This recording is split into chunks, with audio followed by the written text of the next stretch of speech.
एक जरूरी शब्द के बारे में, वो है किरदार। हम सब अपनी जिंदगी में कोई ना कोई किरदार निभाते हैं। जैसे अभी आप सब लोग दर्शक और श्रोता का किरदार निभा रहे हैं और मैं निभा रहा हूँ कथावाचक का। तो आज मैं आपको ऐसे शख्स की कहानी सुनाऊंगा जिसको आप सभी जानते हैं। तो आइए चलते हैं लैलाबाद जिले के बांगा गांव में, जो ब्रिटिश भारत में था। बात है 27 सितंबर 1907 की। यह वह दिन था जब माँ विद्यावती कौर की कोख से एक नन्ही सी जान ने जन्म लिया था, जिसको आज हम सब शहीद आजम के नाम से भी जानते हैं। ये बोल क्यों रहे हो? अब हम बात करेंगे जिज्ञासा की। जिज्ञासा इंसान की जिंदगी में एक महत्वपूर्ण चीज है। वह आपके चरित्र और किरदार दोनों को व्यक्त करता है। तो सोचिए, उस छोटे बच्चे की क्या जिज्ञासा होगी उस छोटी उम्र में, और उस जिज्ञासा को पंख कैसे मिले। माँ कहाँ हो माँ? हाँ बेटा। माँ, पुलिस वाले त्रावती को क्यों पकड़ के ले गए? पूरे देश में यही हाल है बेटा। पर क्यों माँ? क्योंकि हम गुलाम है ना बेटा। हम गुलाम क्यों है माँ? क्योंकि हमारे ऊपर अंग्रेजों का राज है। हमारे देश पर अंग्रेजों का राज क्यों है माँ? ये बहुत लंबी कहानी है। चल मैं तुझे बाद में बताती हूँ। चल बताओ ना माँ, बताओ ना। अच्छा चल सुन। बहुत साल पहले की बात है बेटा, जब अंग्रेज हमारे देश में व्यापारी बनकर आए थे, सौदागर बनकर। उन्होंने मुगल बादशाह जहांगीर से व्यापार करने की इजाजत मांगी। जैसे जैसे वक्त बीतता गया, ईस्ट इंडिया कंपनी बहुत मुनाफा कमाती गई। पर जब औरंगजेब की मृत्यु हुई, उसके बाद अंग्रेजों ने अपना असली रंग दिखाना शुरू कर दिया। उन्होंने धीरे धीरे करके राजाओं वजीरों को एक दूसरे के खिलाफ भड़काना शुरू कर दिया। देखते ही देखते पूरे देश में यही हालात बन गए। उसके बाद उन्होंने अपनी फौजों की मदद से जो भी लोग उनकी बात मानते थे, उनको राजा वजीर बना दिया। उन्होंने लोगों पर कहर ढाना शुरू कर दिया। उन्होंने किसानों से अधिक लगान वसूलना शुरू कर दिया। अच्छा माँ? हाँ बेटा, धीरे धीरे करके उन्होंने बहुत लगान वसूला, और जो लोग उनको लगान नहीं देते थे, उनके ऊपर वो अत्याचार करते थे, उनके ऊपर कोड़े बरसाए जाते थे। देखते ही देखते एक थोड़े से लाखों अंग्रेजों ने पूरे करोड़ों हिंदुस्तान के ऊपर अपनी हुकूमत जमा ली और पूरे हिंदुस्तान को अपना गुलाम बना लिया। पर माँ, लाख तो करोड़ों से कम होते हैं ना, फिर हम उन्हें भगा क्यों नहीं देते? हाँ बेटा, चल अब बहुत देर हो गई है, तू सो जा। चल। कहते हैं ऊंट के पांव पालने में ही दिख जाते हैं। अब वह समय था जब जिज्ञासा रंग ला रही है, और वह रंग तब देखने को मिले जब पिता किशन सिंह संधू अपने मित्र मेहता जी से बात करते हुए आ रहे थे। सत श्री अकाल किशन सिंह जी, सत श्री अकाल। सत श्री अकाल जी, सत श्री अकाल। लाला जी ने कहलवाया है, जल्द ही पंजाब में भी वैसे ही आंदोलन शुरू करेंगे जैसे महाराष्ट्र में और बंगाल में कर रहे हैं। करेंगे जी करेंगे, पंजाब में भी उसी तरह आंदोलन करेंगे। ये लीजिए छोटी सी भेंट। ये जो आपने पैसों की मदद की है बार बार, उसके लिए भी लाला जी ने बहुत बहुत धन्यवाद किया है। ये तो मेरा फर्ज है देश के प्रति। भगत कहाँ गया? भगत बेटा भगत, भगत भगत। अरे ये रहा। बेटा ये क्या कर रहा है तू? पिताजी, मैं बंदूकें बो रहा हूँ। बेटा अगर तू खेतों में बंदूकें बोएगा तो फसलों की जगह गोलियां उगेगी, उन्हें कौन खाएगा? अंग्रेज दुश्मन। बहुत भाग्यवान बेटा पैदा किया है आपने किशन सिंह जी, ये तो आपका नाम रोशन कर देगा। माँ भारती का सपूत है जी।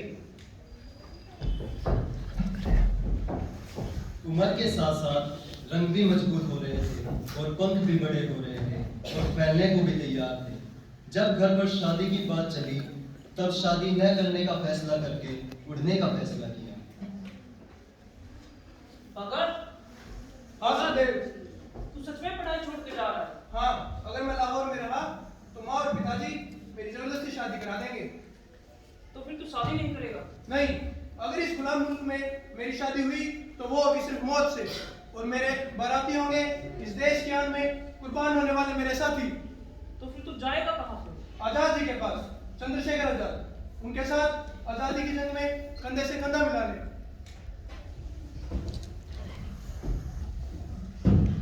अब वह समय था जब आंदोलन जोरों शोरों से चले हुए थे। चाहे मर्द हो या औरत, सभी बढ़ चढ़कर हिस्सा ले रहे थे। और वहीं दूसरी तरफ अंग्रेजों की भी पूरी तैयारी हुई थी आंदोलन को रोकने की। जैसे आंदोलन की जगह पर गुंडों को शराब पिलाकर भेजना। अंग्रेज जो भी बनाएंगे हम उसे जलाएंगे। अंग्रेज जो भी बनाएंगे हम उसे जलाएंगे। गांधी जी की बात सुनो, चरखा का तो सूद पढ़ो। गांधी जी की बात सुनो, चरखा का तो सूद पढ़ो। भारत माता की जय। भारत माता की जय। गांधी जी की बात सुनो, चरखा का तो सूद पढ़ो। गांधी बाबा का हुक्म है, लाओ तुम्हारा चरखा हम भी काट देते हैं। तुम वापस चले जाओ। अगर तुम्हें हमारा साथ नहीं देना तो ना दो, लेकिन हमें हमारा आंदोलन करने दो। हाय हाय भगवान, इतना नाराज काहे होत है? ये उमरिया तुम्हारे आंदोलन करने की नहीं, आलिंगन करने की है। इन्हें इस उम्र में क्या करना चाहिए वो मैं इन्हें बाद में बताऊंगा। पहले तेरा शौक पूरा करता हूँ आलिंगन करने का। ये चंद्रशेखर आजाद का आलिंगन है, इसके बाद तो मेरा आलिंगन नहीं।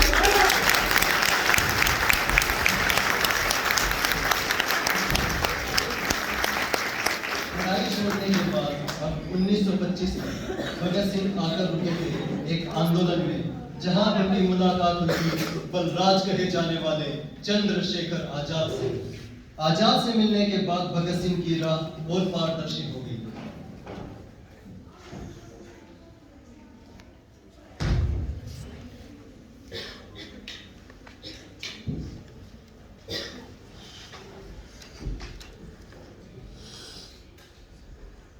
तो तुम आए हो पंजाब से? जी, आपके साथ आजादी की जंग में आपका साथ देने। और भी तो लोग हैं जो बातचीत के जरिए बिना लड़े आजादी चाहते हैं, उनके साथ शामिल क्यों नहीं हो जाते? हमारे ही दल में क्यों आना चाहते हो? बातचीत से पूर्ण और तुरंत आजादी नहीं मिल सकती। तुरंत आजादी इनकलाब से आएगी, और इनकलाब कुर्बानी मांगता है, खून मांगता है। बंद कोठरियों में ऐसी बातें करना बहुत आसान है। बर्फ की सिल्ली पर लिटाकर घंटों एक ही जगह पर सैकड़ों कूड़े बरसाए जाएंगे तो ये जोश ठंडा पड़ जाएगा। मत भूलो, जो लड़ाई हम लड़ रहे हैं, मौत ही उसमें हमारी जीत है। वो मौत इस गुलामी की जिंदगी से कई अच्छी होगी। और अगर रहा सवाल मेरा, अगर आपको ये लगता है कि मैं वो बंदा नहीं जो खुदीराम बोस और करतार सिंह सरावा बन सकता है, अगर आपको ये लगता है कि मेरा जिस्म मेरे इरादों का साथ नहीं देगा, तो मैं इस पवित्र अग्नि की कसम खाता हूँ।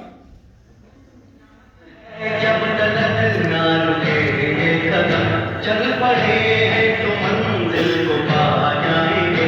जान प्यारी नहीं है वतन से हमें, मरते मरते सभी को बता जाएंगे। है वतन, है वतन, है वतन।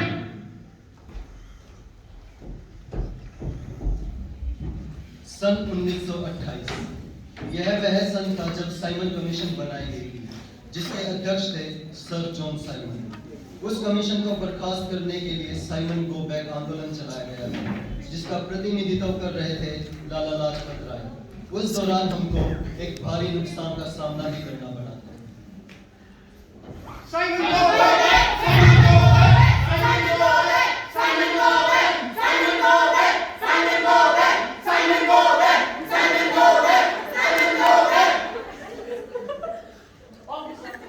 Yes, sir.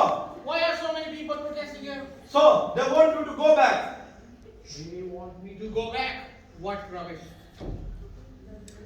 इन कुत्तों को यहाँ से बाहर निकालो. By any means. Do you understand? Yes, sir. Then do it faster. Yes, sir. Can you go back? Can you go back? Can you go back?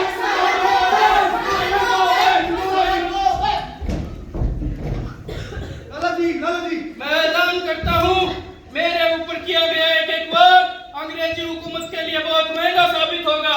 मेरे ऊपर बरसाई गई एक एक लाठी अंग्रेजी राज के ताबूत में आखिरी कील साबित होगी। अब सब राज आके रहेगा, अब सब राज आके रहेगा।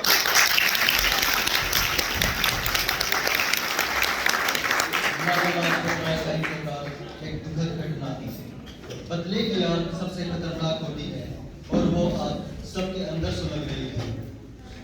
17 दिसंबर 1928 की रात को 4 वीर लाला जी का बदला लेने गए थे, और उनका शिकार बना था एएसपी जॉन पी सॉन्डर्स।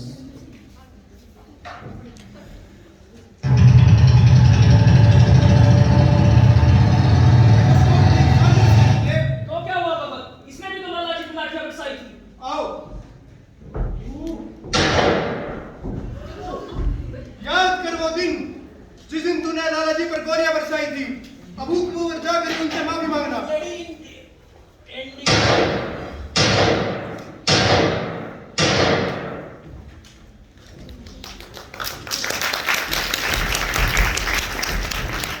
तुम भी तो हिंदुस्तानी हो, तुम्हारा खून क्यों पानी हो गया है? तुम कुन कुत्तों का साथ दे रहे हो? वापस लौट जाओ।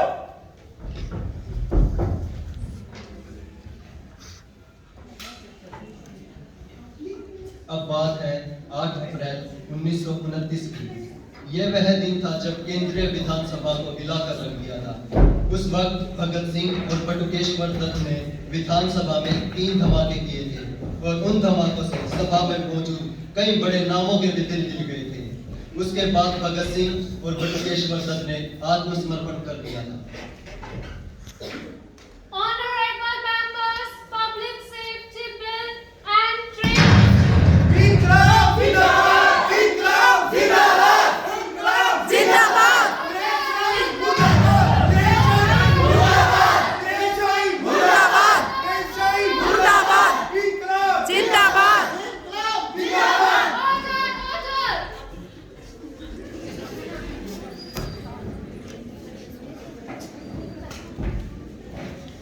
आत्मसमर्पण के बाद अब समय आया था अदालत पेशी का। मई 1929 में भगत सिंह और बटुकेश्वर दत्त की पहली पेशी हुई थी और उस दौरान पूरी अदालत इनकलाब जिंदाबाद के नारे से गूंज उठी थी। इनकलाब जिंदाबाद! इनकलाब जिंदाबाद! इनकलाब जिंदाबाद! इनकलाब जिंदाबाद! इनकलाब जिंदाबाद! माय लॉर्ड, मुलजिम भगत सिंह और मुलजिम बटुकेश्वर दत्त ने असेंबली हॉल में बॉम्ब फेंककर और पिस्तौल से गोलियां चलाकर वहां मौजूद सर जॉन ससूटर और सर जॉन साइमन समेत तमाम असेंबली मेंबरान को जान से मारने की कोशिश की। ये झूठ है मिलॉर्ड, हमारे पास कोई पिस्तौलें नहीं थी, ना ही हमने कोई बम फेंके। हमने बम भी खाली जगह में फेंके थे ताकि किसी को कोई नुकसान न पहुंच सके। आपको आपकी डिफेंस करने का मौका दिया जाएगा। माय लॉर्ड, बॉम्ब फेंकने के बाद इन्होंने कुछ पर्चे भी फेंके जिन पर लिखा हुआ था A loud voice has to be created to make deaf hear। और इसके बाद इन्होंने नारे लगाए इनकलाब जिंदाबाद। ये नारा ऐसे नहीं लगाया जाता वकील साहब, ये नारा ऐसे लगाया जाता है, इनकलाब जिंदाबाद! इनकलाब जिंदाबाद! माय लॉर्ड, मैं मुलजिमों पर लगा इल्जाम साबित करने के लिए अपने 2 चश्मदीद गवाह पेश करने की इजाजत चाहूंगा। इजाजत है।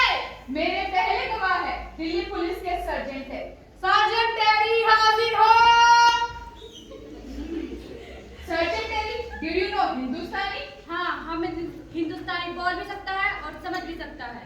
क्या मुकाई वारदात से आपने ही इन्हें गिरफ्तार किया? Yes sir. जब आपने ये गिरफ्तार किया तब ये लोग कहाँ पे थे? ये लोग पब्लिक गैलरी में थे। क्या इनके हाथों पिस्तौल थी? Yes sir. Thank you. My Lord, अब मैं अपने दूसरे गवाह को अदालत में पेश करने की इजाजत चाहूंगी। इजाजत है। पुलिस कांस्टेबल हाकिम खान। हाकिम खान हाजिर हो। हाकिम खान, आप ये बताइए, जिस वक्त असेंबली में धमाका हुआ उस वक्त आप कहाँ थे? जनाब, मैं बाहर के गेट पर था। आपने वहाँ क्या देखा? मैंने देखा कि ये गोलियां चला रहे थे। ये झूठ है मिलॉर्ड, ये झूठ है। Thank you. माय लॉर्ड, मैं आसिफ अली, मैं प्रोसिक्यूशन की तरफ से मुकदमा लड़ना चाहता हूँ। मैं सबसे पहले हेड कांस्टेबल हाकिम खान से कुछ सवाल पूछना चाहता हूँ। Permission granted. हाकिम खान हाजिर हो। हेड कांस्टेबल हाकिम खान, आप बताइए, जब असेंबली हॉल में धमाका हुआ तो आप कहाँ थे? जनाब, मैं बाहर के गेट पर था। तो ये बताइए, इसका मतलब है कि जब धमाका हुआ और गोलियों की आवाज सुनी तो आप अंदर की तरफ आए और आपने देखा कि ये लोग गोलियां चला रहे हैं। इधर उधर क्या देख रहे हैं? मेरी तरफ देखिए और जवाब दीजिए। जब आप हॉल में आए तो क्या ये लोग गोलियां चला रहे थे? जी जनाब, गोलियां चला रहे थे। ये बताइए कि बाहर के दरवाजे और हॉल के दरमियान कितना फासला है? यही कोई 25 से 30 गज का होगा। यानी 25 से 30 गज का दायरा तय करने के बाद जब आप अंदर आए तब भी ये गोलियां चला रहे थे। ऑब्जेक्शन माय लॉर्ड, मेरे काबिल दोस्त एक ही सवाल बार-बार करके साबित क्या करना चाहते हैं? Objection sustained. माय लॉर्ड, ये बहुत ही अहम सवाल है। बताइए हाकिम खान, जब आप अंदर आए तो क्या तब भी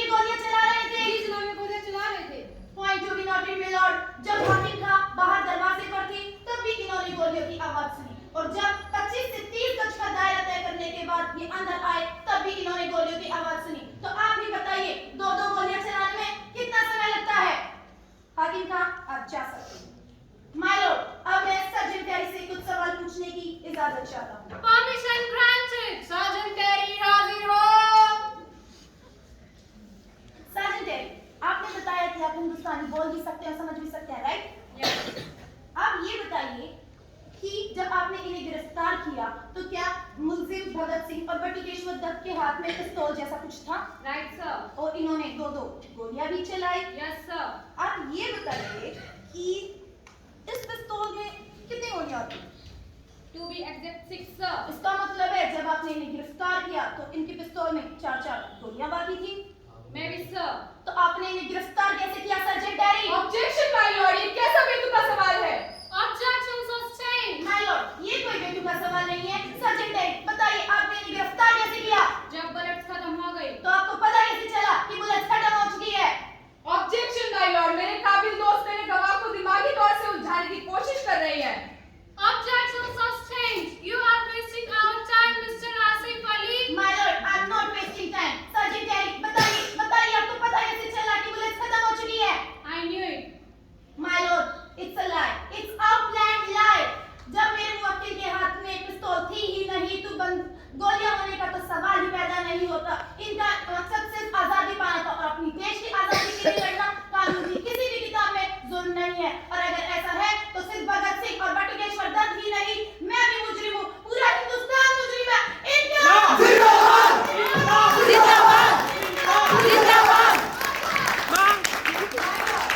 आज मैं अदालत में एक अहम गवाह पेश करना चाहूंगा और इस गवाह की अहमियत आप इस बात से लगा सकते हैं कि ये मुल्जिमान की हर साजिश में उनके साथ कदम से कदम मिलाकर, पर अब इसने अक्लमंदी से काम लेते हुए सरकारी गवाह बनना कबूल किया है।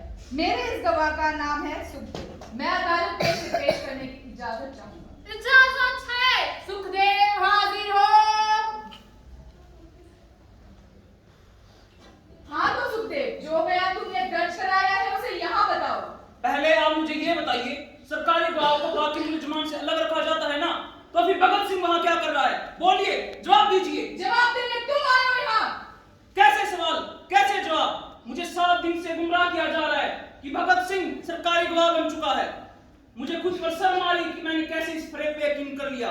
जब साहब चाहे मेरे शरीर के टुकड़े टुकड़े क्यों ना हो जाए, भगत सिंह और अपने यारों के खिलाफ मैं एक लफ्ज नहीं बोलूंगा। सुखदेव जिंदाबाद! सुखदेव जिंदाबाद! सुखदेव जिंदाबाद! माय लॉर्ड, मुझे अफसोस है एंड टाइम पर मेरा गवाह मुकर गया, पर मेरे पास अभी एक और गवाह है जो है गोपाल दास। मैं अदालत में उसे पेश करने की इजाजत चाहूंगा। इजाजत है। गोपाल दास हाजिर हो। हाँ तो गोपाल, जब तुमने पुलिस कमिश्नर को बाहर निकलते हुए देखा तो तुमने क्या किया? मैंने राजगुरु और भगत सिंह को इशारा किया। वो वहाँ क्या कर रहे थे? मेरे इशारे का इंतजार कर रहे थे। तुम्हारा इशारा पाकर उन्होंने क्या किया? बोलो क्या किया? भगत सिंह ने 5 गोलियां चलाई। तूने हमारे साथ ही माता के साथ गद्दारी की है।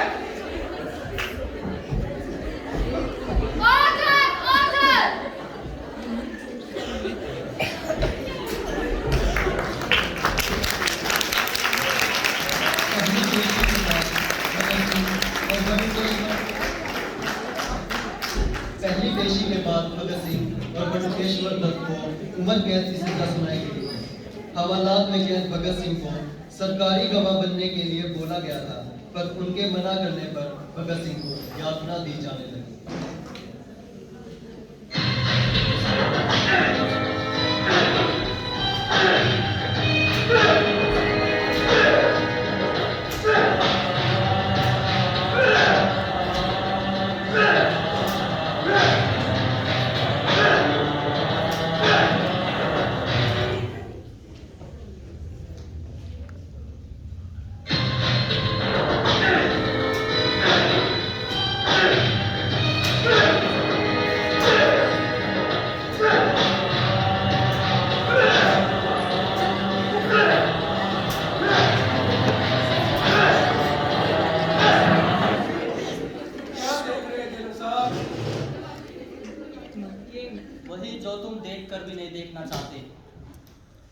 मेरी बात मान लो, बेकार की जिद छोड़ दो। स्वरूप, देखो भगत सिंह, इन किताबी बातों से कुछ हासिल होने वाला नहीं है। समझने की कोशिश करो, सरकारी गवाह बन जाओ। मैं वादा करता हूं तुम्हें जो चाहिए वो मिलेगा। मेरे देश को आजादी दे सकते हैं आप। भगत सिंह, मुझे गलत मत समझना। जिन साथियों पर तुम्हें इतना विश्वास है ना, एक दिन वो टूट जाएंगे और तुम अकेले पड़ जाओगे, और तुम्हारा ये अकेलापन अंग्रेज हुकूमत के हुक्म से कभी नहीं लड़ सकता। अगर मेरे अकेलेपन की तो आपको इतनी फिक्र है जनरल साहब, तो आप मेरे साथी क्यों नहीं बन जाते? एक बार मेरे साथ इनकलाब जिंदाबाद का नारा लगा दीजिए, आपके 7 जन्मों के पाप धुल जाएंगे। बोलिए इनकलाब। बंद करो भगत सिंह। मैं यहां तुम्हें समझाने आया था और तुम मुझे ही सबक सिखा रहे हो। जिस रास्ते पर तुम्हें अकेले चलने का शौक है ना, मैं भी देखता हूं कि तुम कितनी दूर तक और कितनी देर तक चलोगे। सुनिए जनरल साहब, हम भी आराम उठा सकते थे घर पे रहकर, हमें भी पाला था माँ बाप ने दुख सह कर। वक्त रुखसत उन्हें इतना भी न आए कहकर, गोद में आंसू जो टपके कभी रुख से बहकर, उसी को तिफ्ल समझ लेना जी बहलाने को। हमने जब वादी गुर्बत में कदम रखा था, दूर तक यादें वतन आई थी समझाने को। मेरा रंग बसंती तेरा, मेरा रंग बसंती तेरा।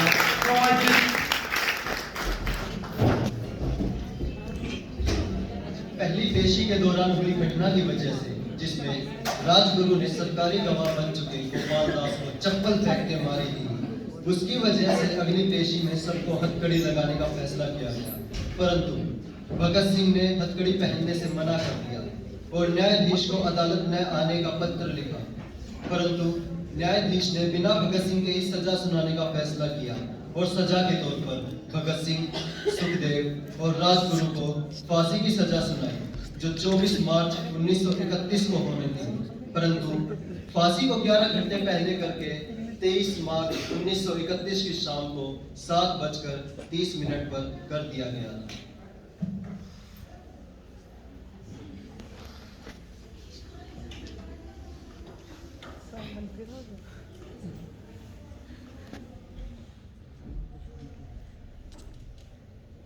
वक्त से पहले फांसी देना गलत है। You bastard! Are you out of your mind? तुम मुझे सिखाओगे? तुम्हें पता है ये खतरनाक मुजरिम है। तुम भगत सिंह को रिहा करने की सोच भी कैसे सकते हो? ये मैं सोच सकता हूँ क्योंकि मैं सच जानता हूँ, और सच ये है साहब, भगत सिंह को रिहा करने के बारे में जिस जुर्म को तुमने गिरफ्तार किया है, वो भगत सिंह के साथ अन्याय होगा। देखो जेलर, जस्टिस और इनजस्टिस मेरे हाथ में है। तुम सिर्फ सरकार के नौकर हो, और इस फॉलो करना तुम्हारा काम है। And do that. Do you understand? You are right, sir. Then do it. You are right.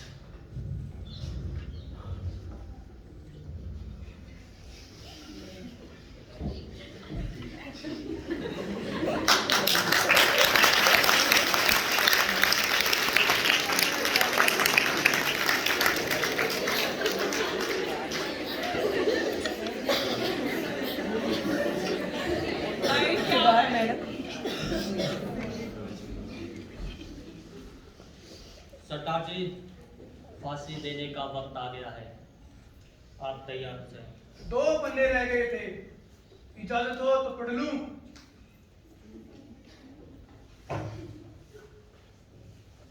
चलो कोई नहीं, फिर कभी पढ़ लेंगे। निकले हैं जियाले, जो अपना सीना ताने, हंस हंस के जान लुटाने,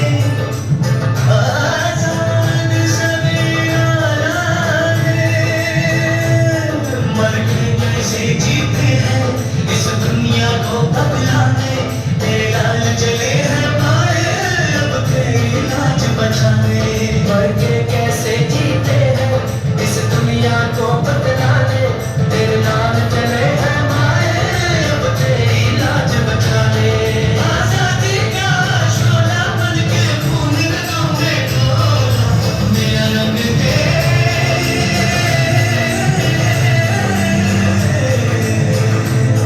मेरा रंग दे बसंती चोला माए रंग दे मेरा रंग दे बसंती चोला माए रंग दे बसंती चोला रंग दे बसंती चोला माए रंग दे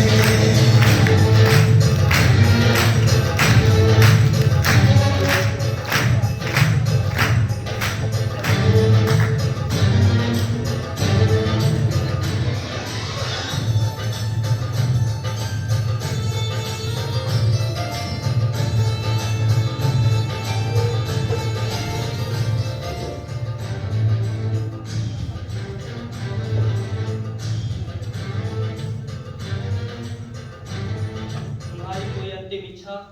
हमारी अंतिम इच्छा तो आप पूरी नहीं कर सकते जेलर साहब। इजाजत हो तो एक बार हमारे हाथ खोल दिए जाए। हम साथी एक आखिरी बार गले मिलना चाहते हैं।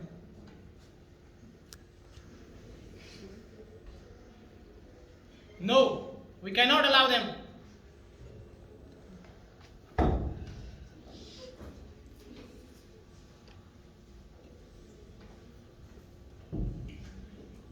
इनके हाथ खोल दिए जाए।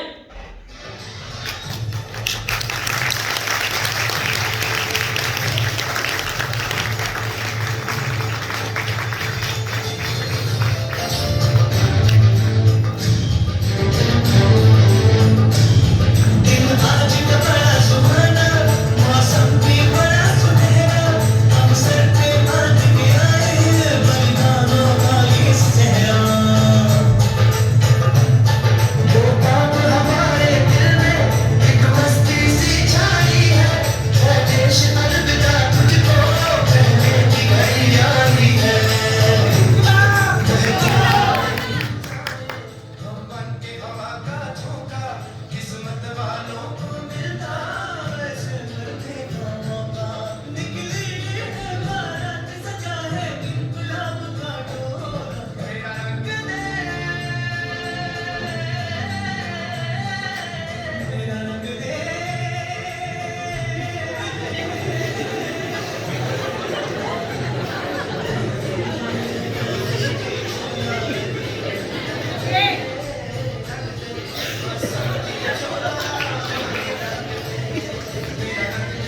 बसंती चोला बसंती चोला माए रंग